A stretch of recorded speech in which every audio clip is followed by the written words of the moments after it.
Okay, folks. Whoa, that's loud. Come grab a seat, kids. So we need a few more people here. Do you want to? Yeah, you might want to join another group. I mean, more people will come, but until then. Or you can go over there, or you can go.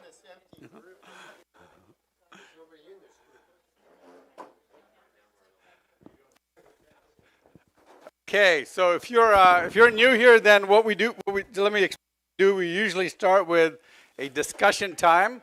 So we have some discussion questions. So in your groups, go ahead with the discussion questions, and then once you're done with them, we will gather back. Introduce yourself to everybody in the group. Merge. If you guys want to merge with another group, be in a bigger group. You don't feel obligated.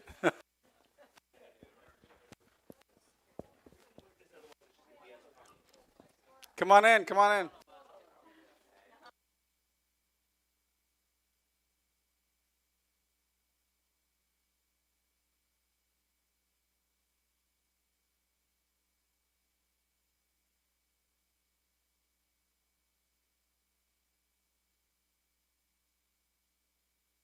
Okay, folks.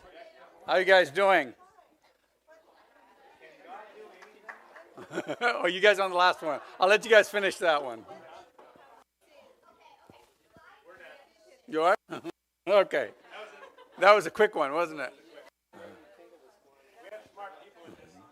I know, I was listening to some of them.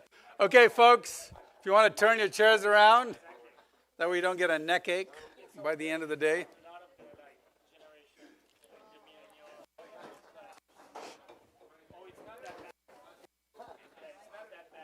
Hopefully that was fun. We got a whole bunch of empty chairs up front, so if you want to move up front for the prime VIP seating, feel free. I have to give you a little update of where I was. I was at CPAC all last week. Got to hear Trump speak. And in case you're wondering, yes, he will be running. He didn't say that, but that's what I gathered from his talk. I saw your interview. Thank you. Yeah, with it's Heritage or something like that, FISM or something. Yeah. Thank you. So, yeah, I was there. I got to interview. I mean, they interviewed me, I guess. I went to a bunch of different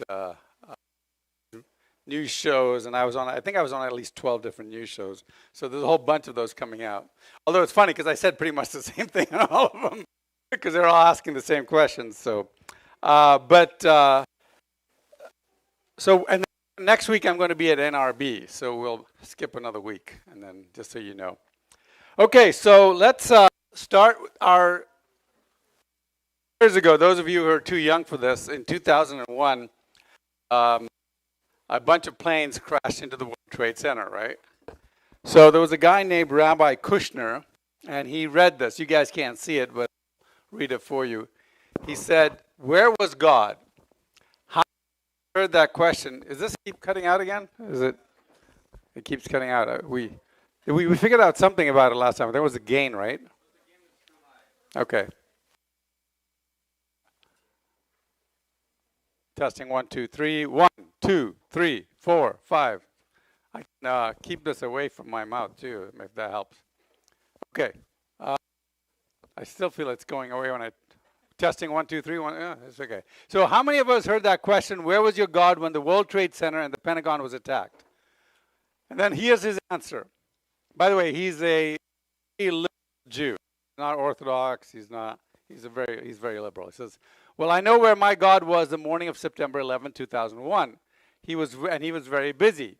He was trying to discourage anyone from taking these flights.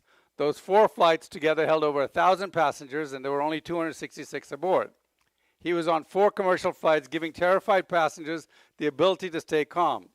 Now, one of the family members who were called by a loved one on any one of the hijacked said that the passengers were screaming in the background. On one of the flights, he was giving strength to passengers to try to overtake the hijackers. He was busy trying to create obstacles to the arrival of employees at the World Trade Center. After all, only about 20,000 were at the towers when the first jet hit. Since the building held over 50,000 workers, this was a miracle in itself. How many of the people who were employed at the World Trade Center told the media that they were late for work or had traffic delays? And he goes on for about 2 more pages or so. And when I first saw that, right after 9/11, I wrote a response. And I said, this is the most stupidest thing I've ever heard in my life. I said, what do you mean? Where was your God? He was trying to discourage anyone from taking these flights. Why didn't he make all the pilots sick? So none of them wasn't clear enough to think that, right? He was on 4 commercial flights, giving the terrified passengers the ability to stay calm. Why was he giving? They'd all rush the cockpit and kill the hijackers.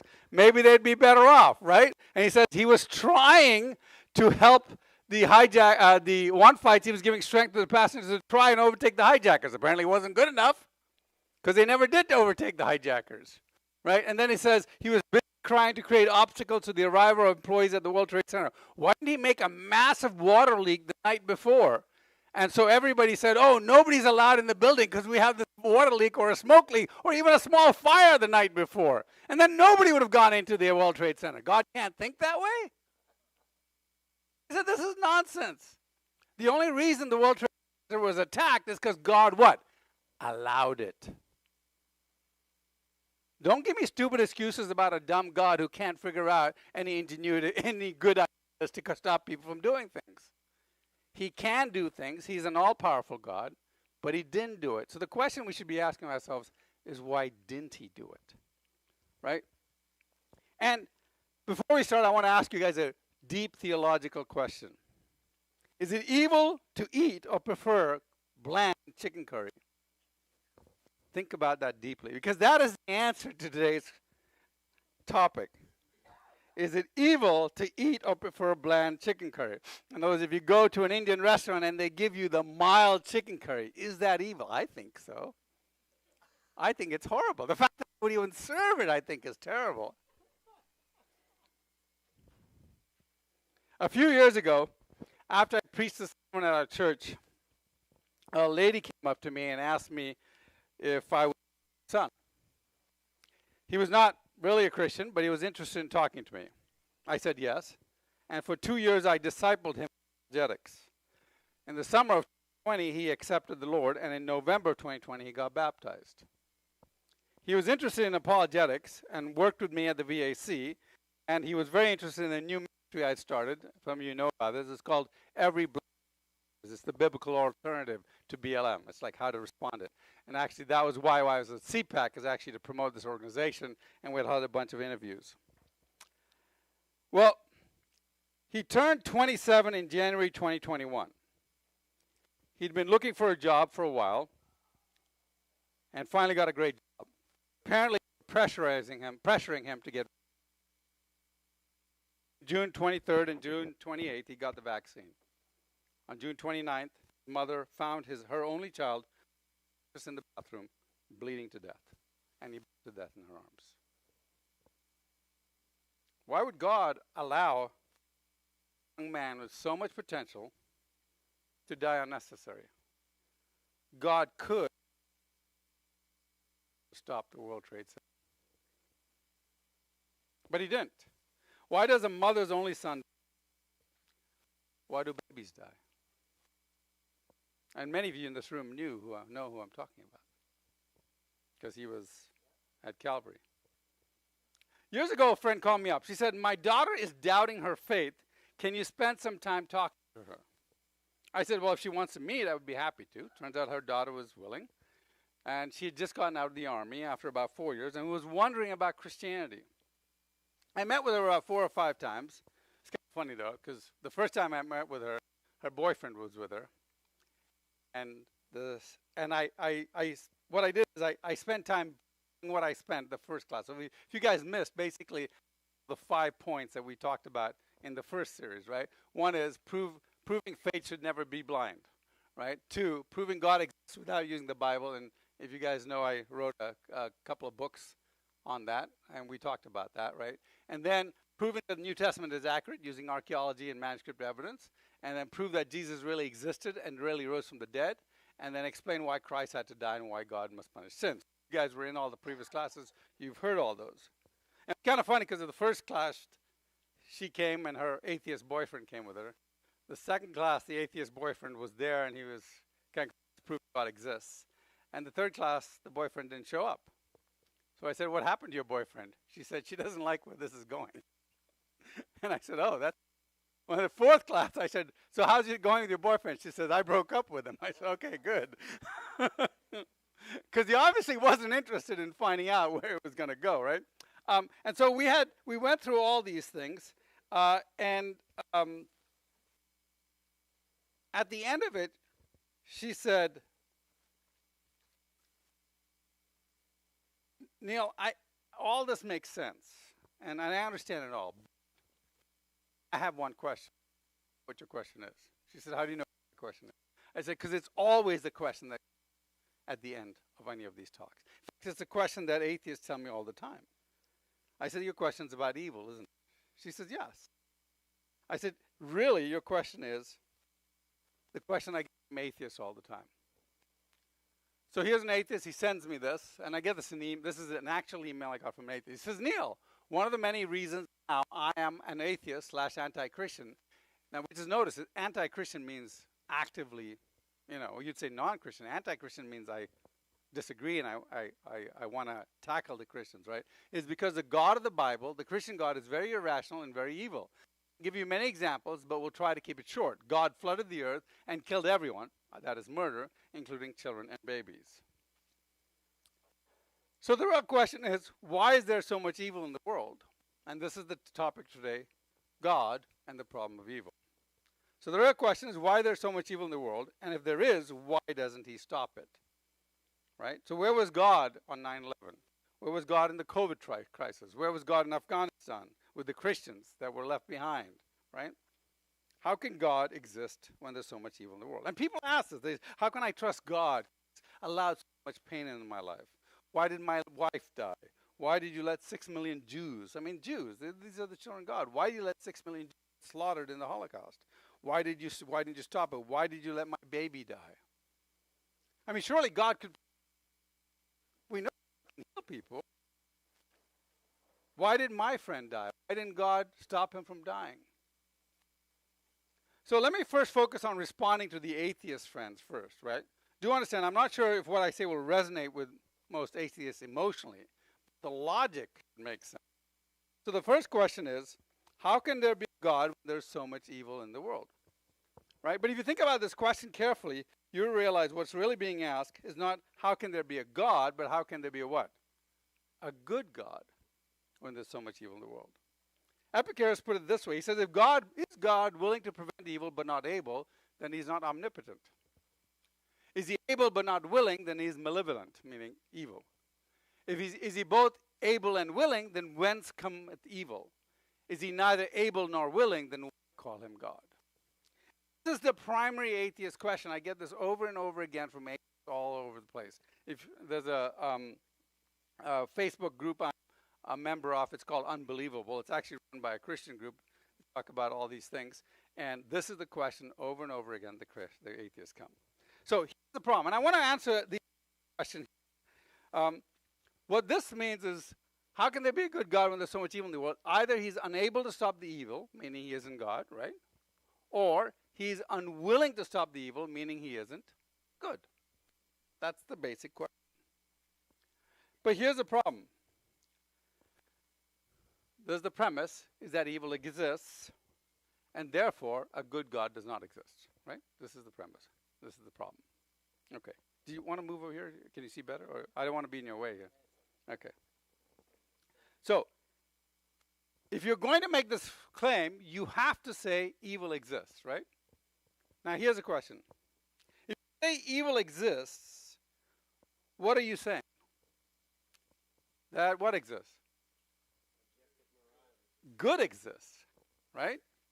Yes, but you're jumping ahead. But you're absolutely right. Okay, good exists. And if good exists, then you have to say that there is a difference between good and evil. Right? Now, if there's a difference between good and evil, how do you know what the difference is? You must have a way to make that distinction. You must have what? How do you tell the difference between good and evil? What do you need to tell the difference between good and evil? A standard, right? I know it's so amazing I can predict what you're going to say. Because it's logical, right? It's not magic, it's just logical. You're thinking exactly what should come next, right? You can't, but here's the question is, where's the standard is? Have you ever been, you need a standard, otherwise you can't define a difference. You can't define a quality unless you have a standard on which to base that quality on. Have you ever been, remember in the old days you went to Starbucks and then the first drink on the thing was a what? A tall, right? That was what, if you went to Starbucks, or now there's a grande, is the only drink they show, right? But when you talk about the tall, you're like, I remember the first time I went in, I said, what do you mean tall? How can you just have a drink that's a tall? And that's the first small. And they're like, no, no. I said, what's medium then? She goes, well, that'd be the grande. I'm like, wait. So what's the large? Oh, that'll be the venti. I'm like, well, why isn't the tall the tallest one? Right? You need a standard. Now it turns out that Starbucks actually has different sizes. They do have a small or a short, right?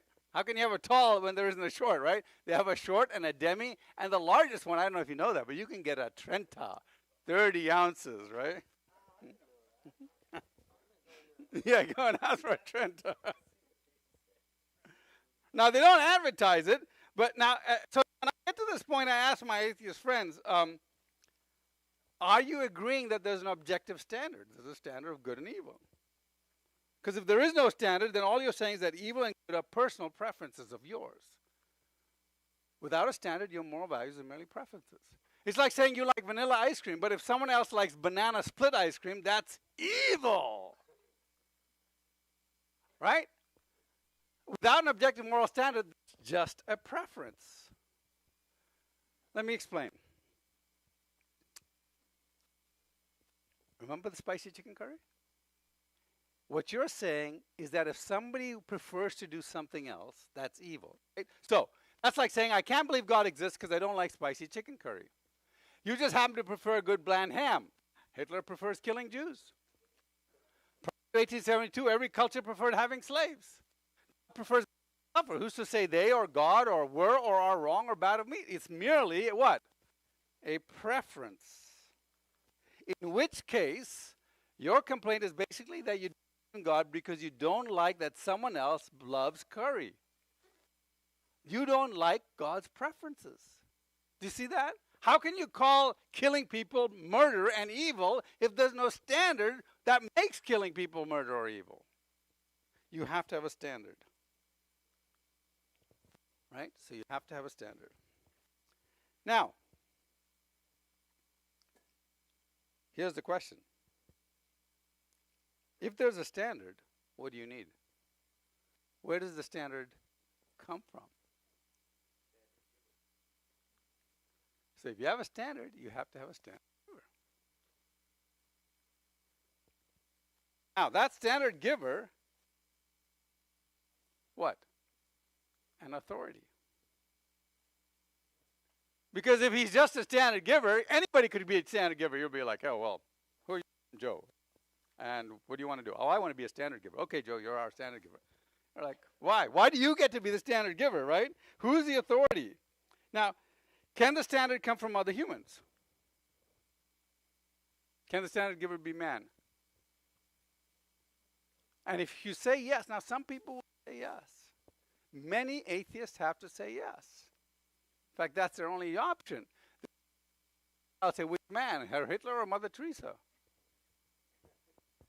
Right? And they'll say, well, no, none of them. It's not Hitler or Mother Teresa. It is what?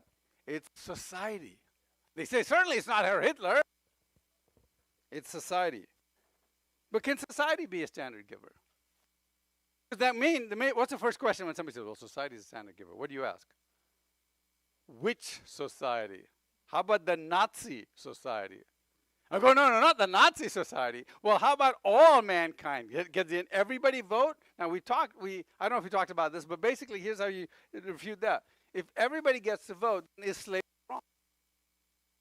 Because prior to the 1870s, there was no culture, no society, no group, no country, no nation that thought slavery was wrong. as long as they were not the slaves. Now, there was an exception to that, and that was the Israeli society, and we'll talk about that. So he said, standards, was slavery wrong? Or did slavery suddenly become wrong later on? Now, the atheist likes to say, yeah, society became wrong later on. And to which I say, okay, so I want you to find your closest black friend and say, you know, while your people were slaves, it was okay because the people thought it was okay. And that's sheer nonsense. We know that slavery was wrong. We know slavery was already wrong. It's not like slavery suddenly became wrong. It was always wrong. It wasn't until the majority realized that slavery was wrong. And it's an objective moral standard. It's like a law of physics. We discover laws of physics. We can discover laws of morality. Okay, so, can Mother Teresa set the standard? No, because who made her king, right? Right, so it's not society, it's not Mother Teresa, and here's how I asked the question, it was in your thing. That if there is no objective morality, why was Hitler wrong? If there is an objective morality, why do you get to decide what it is and not Hitler? Why can you tell Hitler you shouldn't kill Jews? Hitler thinks it's okay to kill Jews. In fact, he justified it by saying he was improving the evolution of mankind, right? He was improving, benefiting the human race. So you can't do that. So here's the answer. And I hope you answered this in your question. Neither of us get to decide what it is. We need an authority who is over all mankind to set the standard. So who's the only one that can tell Hitler what is true? Who's the only one that can tell Mother Teresa what is right? Who's the only one that can tell all of society that what is right? What do you think? The Creator. The only person who has authority over every single human being is the Creator. Now, let's stop before we get there and let's look at it. What are the standards of our DNA? Because I had this happen, and you'll probably. Atheist comes up and says, no, we are obligated to our DNA. Our DNA evolves, and as it evolves, we are now obligated to that. So this is how you answer that question. Here's why. Let's say one day I'm younger, and I'm over at your house, and we're playing Scrabble. And we finish the Scrabble game, and I go home, but you don't put away the Scrabble, right? So the next morning, you come down for breakfast, and on the table where you're playing Scrabble, the Scrabble letters are spelled. Take out the garbage. Okay?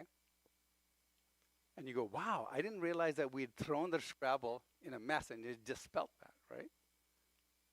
Okay? So you're just, before you went out to bed, you just thrown the Scrabble stuff there, and it says take out the garbage. Now, that accident, that amazing, amazing accident that your Scrabble pieces spelled take out the garbage is a sign. Are you morally obligated to the Scrabble board to take out the garbage? But it says take out the garbage. Your DNA evolved in some amazing way, accidentally, if there is no God, and it says, do this. Are you morally obligated to your DNA? Are you morally obligated to the Scrabble board, some freak accident of nature? Are you? And the answer is no. But now, let's say you come down and it says, and you're like, wait, I know it didn't say that last night, but now when I look at it, it says, take out the garbage, and then it says, Mom. And you're like, Mom, you could have taken out the garbage yourself in all the time it took you to spell out those words. But now, are you morally obligated to take out the garbage? Yes. Why? Because who's Mom? An authority and a person. But the authority is important too. Let's say you have a little brother named Timmy, right? And it said, take out the garbage, Timmy. Are you morally obligated to take out the garbage? No, unless Timmy was told by Mom to put it there, right? And so Mom says take out the garbage, then you can only be morally obligated to a moral standard or an action if there is someone who is an authority and that someone is a person. If your dog had put it out, you're not morally obligated to your dog. So you cannot be morally obligated to a thing. And as Frank Turek, my friend, says, you can't get an ought from an is. Right? The world is this. Well, I can't get I ought to do this as a result.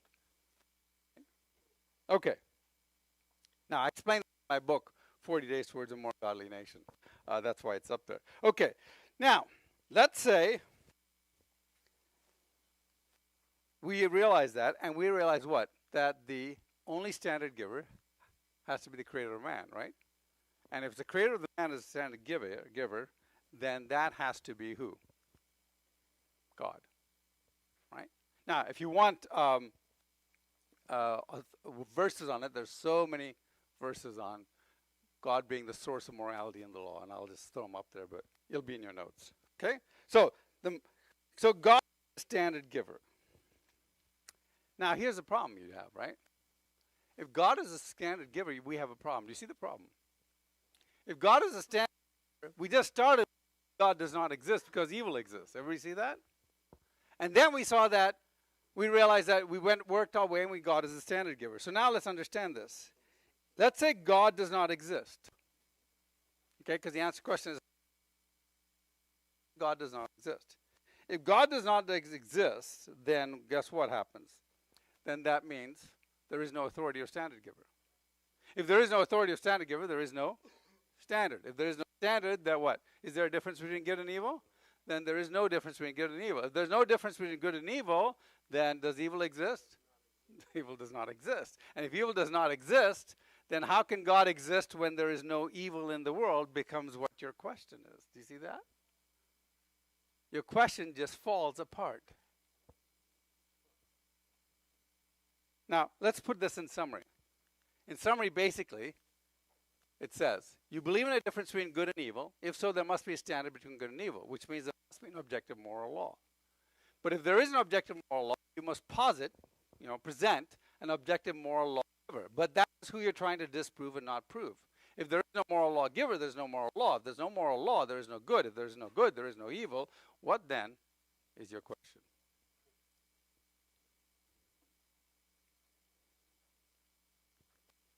So in other words, evil exists, but there must be other reasons why evil exists. Everybody with me so far? Okay.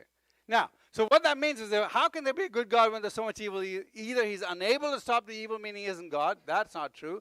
Or he's unwilling to stop the evil, meaning he isn't good. Both are logically false. They've not looked at other options. They think these are the only options, but that's not the option. So right there we have shown that presenting the problem of evil, which is known as theodicy, right, or the problem of evil, does not mean that there is no God.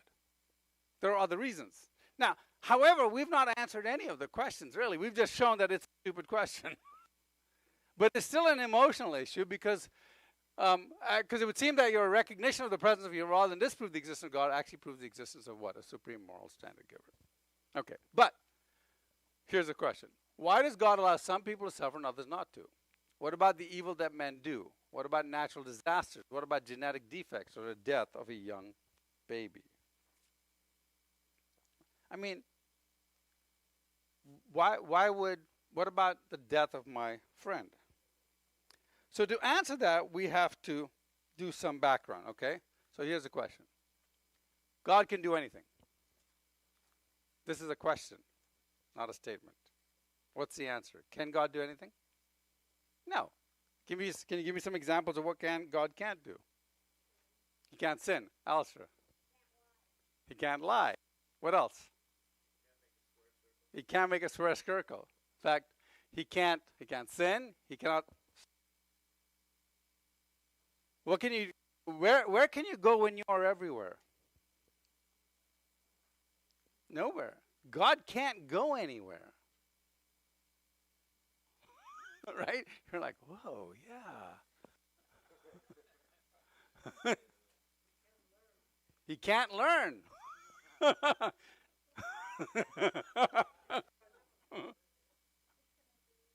He can't do evil. He cannot do what is actually impossible. He cannot make a round square in two-dimensional space. Notice I said two-dimensional space because you could you could actually do it in 3D space. In 3D space, a round square is a cylinder, a very short, stubby cylinder.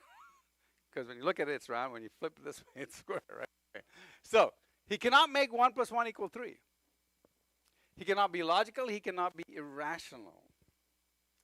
He cannot die. He cannot die spiritually, right?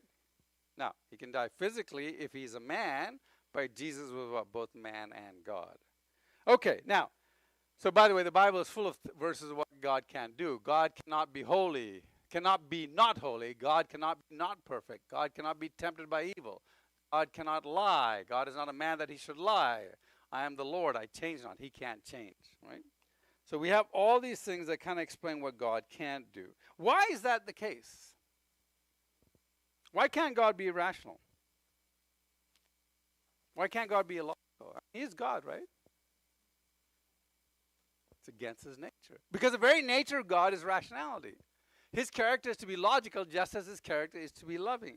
He can't be anything that is not his character. In fact, you have a lot of trouble being something that's out of your character. So, well, that's not his character. He can't do that. Right? So, rationality and logic and mathematics, by the way, are part of the very fabric of God. If they weren't, then they wouldn't exist. Mathematics was not created by God. They weren't created by him. They are part of his very nature. They emanate from him. He cannot violate his own nature, and that's why they're good and necessary things. You know, somebody says, when did God make 1 + 1 = 2? He didn't. 1 + 1 has always been equal to 2. It's part of his nature. It comes out of him. 1 + 1 cannot be equal to 3 any less than God cannot exist. Right? Okay. So, by the way, those things are what we call transcendent. Like math is transcendent, right? Now, some things are not transcendent. Is matter transcendent? Transcendent means lasting forever, regardless of time and space, right? So matter is not transcendent, right? So is physics transcendent?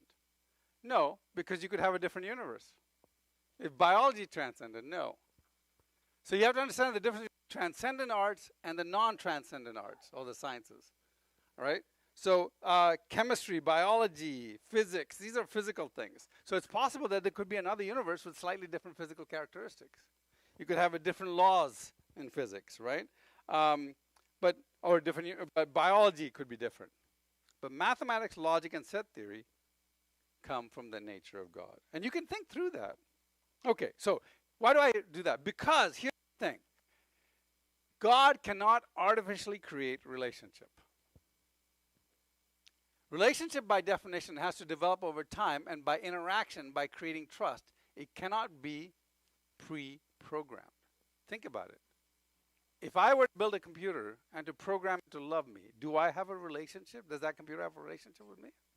No. If God were to create you and program you to love him, do you have a relationship with him? No. He can program you to want him, but you need to develop that relationship with him. God cannot artificially create a relationship. Relationship, by definition, has to develop over time and by interaction and by creating trust. It cannot be pre-programmed. The desire can be pre-programmed, but the relationship itself has to develop to us humans in time and space. Okay.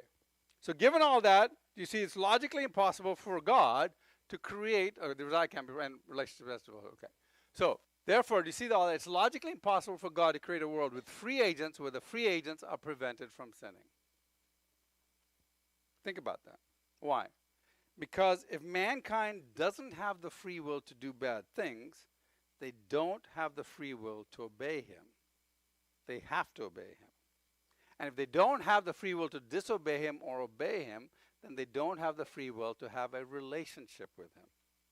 You can't have free will unless you're free to choose evil. And if you're free to choose evil, that means some people must be able and may choose evil. Make sense? So there's no way you can say, well, God creates a perfect world where nobody chooses.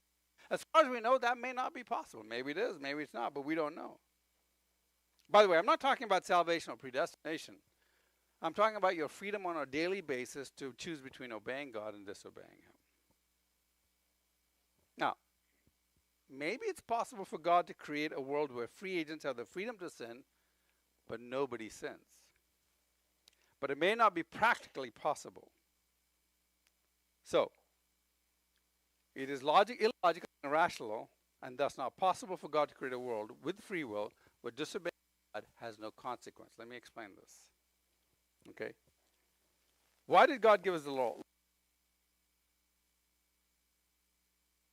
You guys know? Why is there a law that you shouldn't run a stop sign? Is it because the person who put the stop sign there didn't want you to have fun? To protect us, right? So, can God create an arbitrary law that has no reason? You to do X because I don't want you to have fun. No, because that won't be a real law. That would be a capricious law. So, God has to create a law that is meaningful. That means any purpose. Let's say God said, I don't want you to hurt anybody. But oh, by the way, whenever you try to hurt somebody, I'm going to stop you. Right? A great example is, you know, the sockets, right? In my house, we told our kids, never put a screwdriver in the socket. Right? Now, let's say we move 50 years in the future, and all homes have these sockets where as soon as they sense something wrong, they'll turn off. And so nobody's shocked. And everywhere in the entire world, that was the case. Would it be of any benefit for me to tell my kids, don't put a screwdriver in the socket? No, go ahead. It doesn't matter. Right? So why would God tell you to do something unless it had an effect? So for number one. Two, would it make any sense for God to say you can't do something if he's going to stop you from doing it anyway? No. So you really don't have free will to do evil if God doesn't allow you to do evil. Everybody with me on that? Okay, so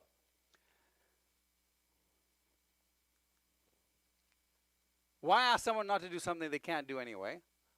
The only reason you ask someone not to do something is they could do it and it had bad consequences. So how can God give mankind free will to rebel against him if that free will had no real consequences?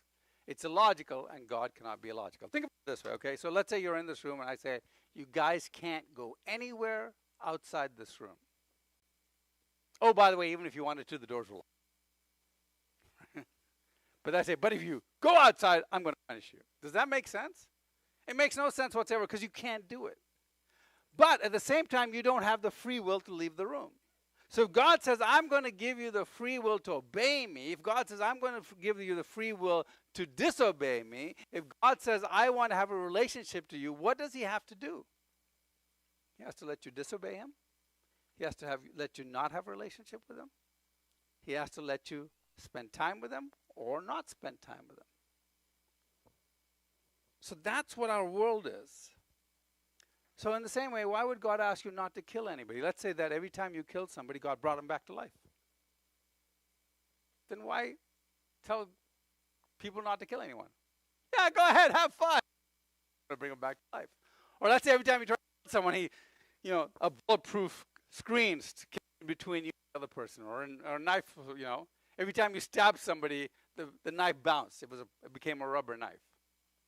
Now go back to the world. Every time the terrorists tried to fly the plane into the building, it would miss the building. Right? He could do that. But then do people have the freedom to do evil? And that's the question that we should ask. So, if God is going to give mankind free will, it means that free will can choose options with bad consequences. If God tells you not to do evil, it must mean that you can. And that evil had better be evil. Right? Okay. So your choices are this. The free will must involve the freedom to bring pain to our no pain, no relationship. Because if you don't have free will, do you have relationship? Can you have a relationship with someone if you don't have free will? Remember we said you can't, right? So you've got to have free will to have a relationship, but if you have no relationship. Everyone has free will and suffering exists. Relationship is possible and there's a way to stop the suffering. Isn't that a better option? What if God says, look, I'm going to give you the options to hurt people. I don't want you to take it. But because I want to develop a relationship with you, I'm going to have to give you that option. Robots or free persons, which do you want? Okay. So here's the question. What is the greater good? Genuine relationship and love or pre-programmed robots who act like they have relationship and love? What do you think is better? Would you rather be a robot? Right? One or two? But look, the advantage of the second one is that nobody gets hurt. There's no pain. No. How come you're not choosing the second one? Because we all inherently know that's not something you want. I mean, maybe there's some people out there that say, I'd rather be a robot and nobody gets hurt. But what if you could continue in a relationship and love, and the price of that is pain? Okay. For true love and relationship to exist, evil must be permitted to. It's as simple as that. God desires a relationship with you. And if God desires a relationship with you, then he's going to want you to have the freedom to have the relationship. Okay. We're going to wrap this up with this. What is the law? We already answered that, right? The law is there for a purpose. To protect us, right? Now, but how do we learn these laws? 3 ways we learn laws, right? Can't remember if I talked about this. Maybe in one of the Q&A sessions. One is the revealed law, right? That is the supernatural revelation. That's the Bible. That's the revealed law. Explain it. I always use my daughter, right? When she was really young, or when they were all yet really young, I would say, honey, I don't want you to cross the street. That was the law. But that's the revealed law. I told them the law. So they heard it from me. This is the best way to learn the law, right? This is the best way to learn, is to have somebody tell you what to do, right? And then you can choose to obey it, right? So that's the best way. So that's the revealed law. The second one is what we call the conscience law, self-evident law. That's where they look at the car, they look at the street and they go, see all the cars, and they go, oh man, maybe I shouldn't cross the street. That looks dangerous, right? That's the conscience. Look at it and you go, that's not a good idea, right? But that really depends on your heart and how you feel about it, right? Okay. And then the third one is what I call the laws of nature. This is in our family, it was the owie revelation of the law, meaning that if you did it, you got an owie, right? And the third way is you run across the street, you get hit by a car, hopefully you don't die, and you go, I ain't going to do that stupid thing ever again. Right? So those are the 3 ways we discover the law. And God gave us those 3 ways to discover the law so that he can teach us about what his law is. Okay? And in the Jesus is involved in politics. So I'm going to wrap that up the week. I think I have a slide for next week. No, I don't.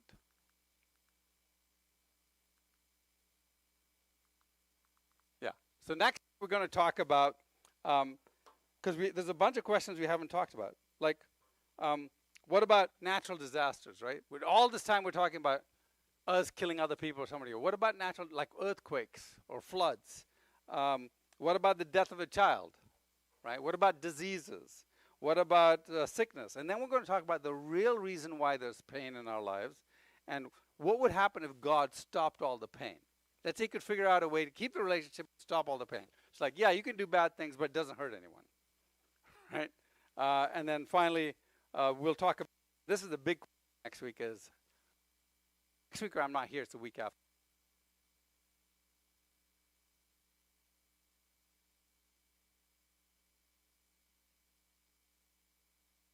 Heaven and the new earth. How can we make in the new heaven?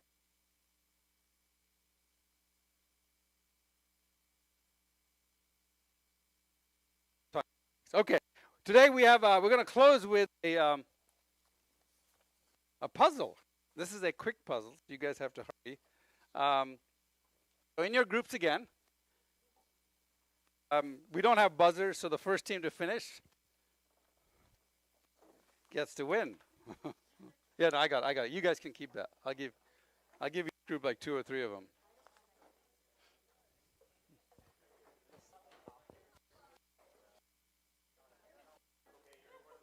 Yeah, why don't you take it? There you go.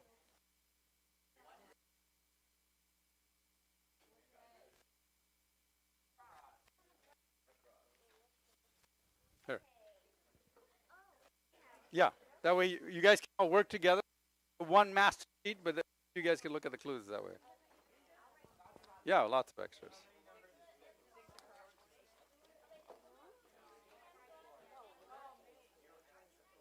You can do it as a group, or you can join another group.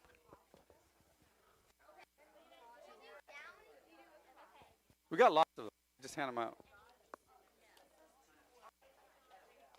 Here, you want a puzzle? Okay. Tom, join a group though. It'll be much more fun. Here, just hand them out. Lots.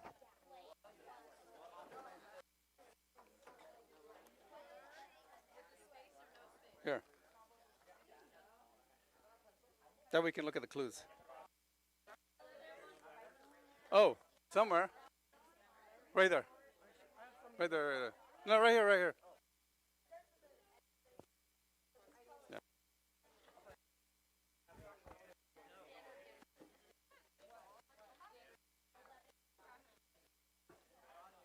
You got enough? Okay.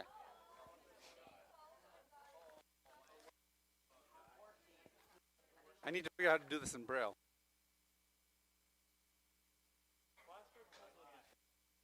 Yeah, that's true. But at least, well, you can read the questions and she can answer them. Yeah. You'd have to tell her how many letters. Any more? Anybody wants more?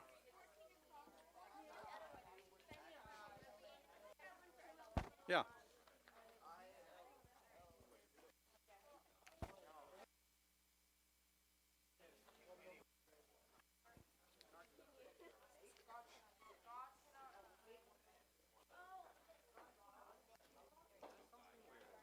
With the.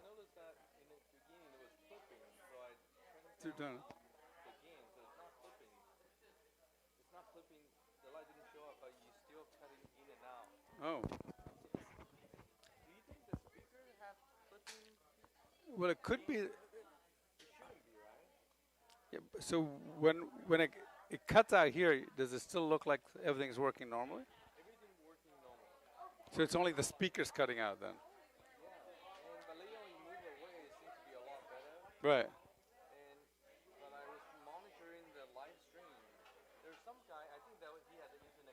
Okay.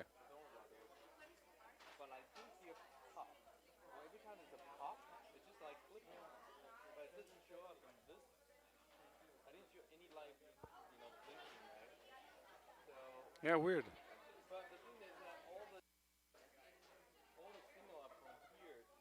Well, maybe before we shut down, we should do a couple of tests.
Okay.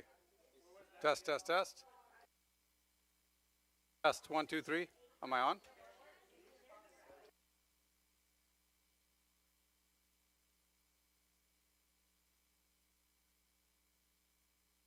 Just okay.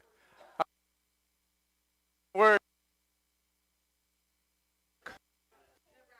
but they don't fit in the place in the right number of letters.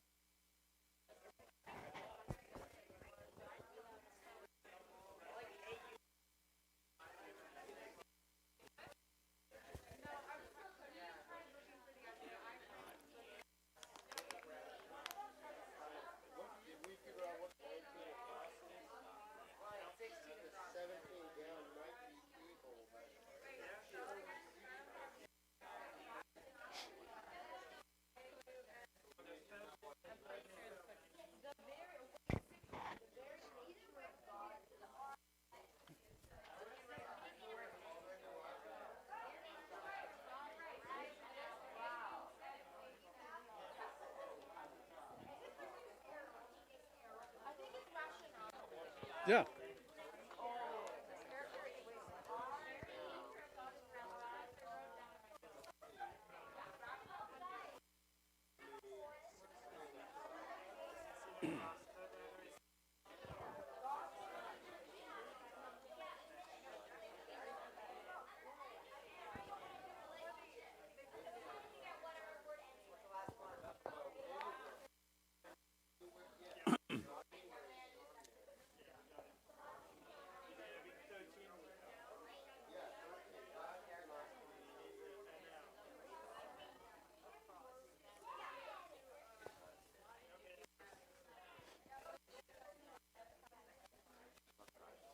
I'll take my laptop. 'Cause- Yeah. Yeah.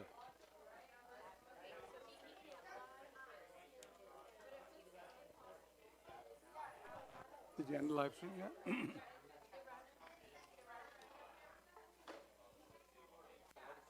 Did you end the live stream or? I mean, you can because there's not